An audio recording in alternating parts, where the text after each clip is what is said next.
Have you ever become so involved in a book that it seems almost as if you've been transported into another world? In Myst, a graphic adventure game designed by Cyan and published by Brøderbund, you will be. Myst is a graphic adventure set in a world that can almost reflect the mind of Salvador Dali.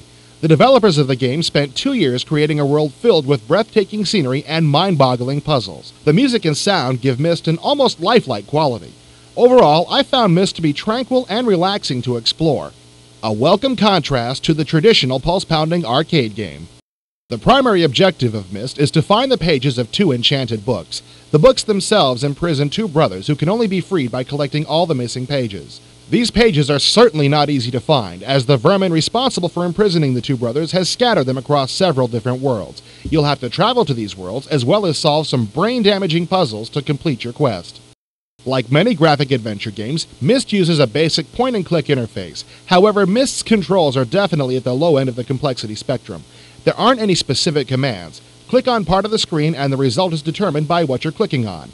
Nor are there zillions of objects to manage. You can only carry 1 object at a time, and the only objects you can move are book pages. You won't miss either of these features, however, as the game is complex enough without them. The majority of Myst's puzzles can be solved logically. Many people tend to shy away from adventure games due to the absurdity of the puzzles involved. If you've ever had to do a handstand on the back of a giant rabbit while juggling magic swords to save the princess, you'll understand. Kiss this problem goodbye in Myst. Logic is the key. Myst is presented in a first-person view. When moving, there's no scrolling whatsoever. You simply point, click, and you're there. An especially nice innovation allows you to quickly jump across several screens to return to a location you've already visited. One minor niggle, though, is that it isn't always easy to identify where you can and can't go. Click everywhere to make sure that you explore the island thoroughly. The manual that accompanies Myst offers little information on the world you will explore. However, it doesn't take long before you stumble upon the library. This is by far the most important place on the island since it contains information that will help you solve many puzzles that you will encounter. The island of Myst isn't the only place to explore. There are 4 places of protection as well. Each place of protection has its own motif. I found it exciting to explore each new world, and even more exciting was just to find one, as they are never easy to find. Clues are everywhere. Myst comes with a journal to help you track things you may find odd or intriguing, and you'll need it.